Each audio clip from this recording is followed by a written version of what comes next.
ఇవాళ వచ్చేసి meal maker curry చూపిస్తాను. టమాటా వేసి చింతపండు వేసి చేయాలన్నమాట. చాలా బాగుంటుంది. మటన్ లాగా చేస్తానన్నమాట. మీరు కూడా చూడండి. దానికి కావాల్సిన ఇంగ్రీడియంట్స్ మీల్ మేకర్ ఒక 1/2 kg ఉడకబెట్టి అంటే వాటర్లో వేడి నీళ్ళలో వేసి తీసేసాను అనమాట. ఏమంటే తీసి నూనెలో వేయించుకున్నాను. ఆనియన్ పెద్దవి ఒక 4 పచ్చిమిర్చి ఇలా కోసుకున్నాను. టమాటా వచ్చేసి ఒక 1/2 కిలో తీసుకున్నాను. ఇలా కోసుకున్నాను. కరివేపాకు, చింతపండు నానబెట్టుకున్నాను. ఒక నిమ్మకాయ సైజ్ అంత చింతపండు నానబెట్టుకున్నాను. ఇప్పుడు తయారు చేసే విధానము. ఆయిల్ ఆల్రెడీ అది వేయించుకున్నాం కదండి. మీల్ మేకర్ ఆయిలే ఉంది, దాంట్లోనే వేసుకుంటున్నాను.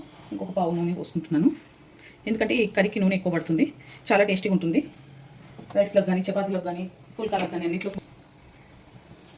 ఇప్పుడు ఒక స్పూన్ జీలకర్ర వేసుకోవాలండి.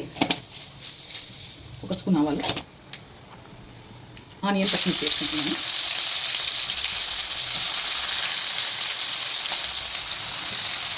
ఇది కొంచెం బ్రౌన్ కావాలండి. ఓకే అండి, కొంచెం బ్రౌన్ అయ్యాయి. ఇప్పుడు దీంట్లో అల్లం వెల్లిపాయ పేస్ట్, ఒక చెంచా అల్లం వెల్లిపాయ పేస్ట్ వేస్తున్నాను.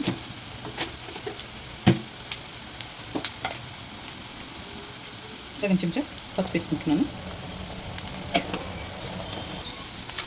2 చెంచాలు ఉప్పు వేస్తున్నాను. వేసి బాగా కలుపుకోవాలి. ఒక 2 నిమిషాలు మగ్గనివ్వాలి. ఇది కరివేపాకు వేసుకుంటున్నానండి. కరివేపాకు వేస్తున్నాను. ఇప్పుడు టమాటా వేసుకుంటాను.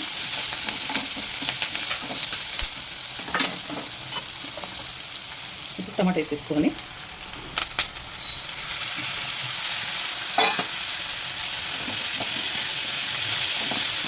కొంచెం మగ్గనివ్వాలండి. టమాటా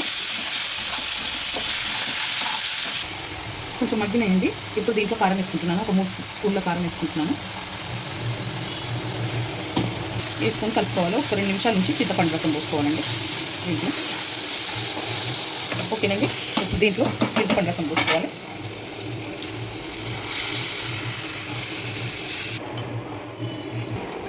చింతపండు రసం పోసుకొని కొంచెం వాటర్ పోసుకోవాలండి. 1 గ్లాసున్నర వాటర్ పోసుకుంటున్నాను. ఆల్రెడీ 1 గ్లాస్ పోసాను. ఇప్పుడు సగం గ్లాస్ వాటర్ పోసుకున్నాను.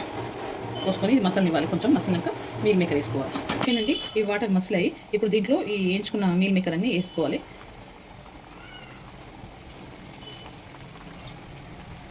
వేసుకొని కలుపుకోవాలి. కొంచెం దగ్గరికి అయినాక గరం మసాలా, ధనియాల పొడి, కొత్తిమీర వేసుకొని దించేసుకుంటే అయిపోతుంది. మూత పెట్టేసుకుంటున్నానండి. ఉడికింది. ఇప్పుడు ఉడికింది. దీంట్లో ఒక చెంచా గరం మసాలా వేసుకున్నాను. ధనియాల పొడి సగం చెంచా గరం మసాలా. సిమ్లో వేసుకోవాలి. మంట కలుపుకోవాలి. కొత్తిమీర వేసుకొని ఇంకా దించేసుకోవాలి.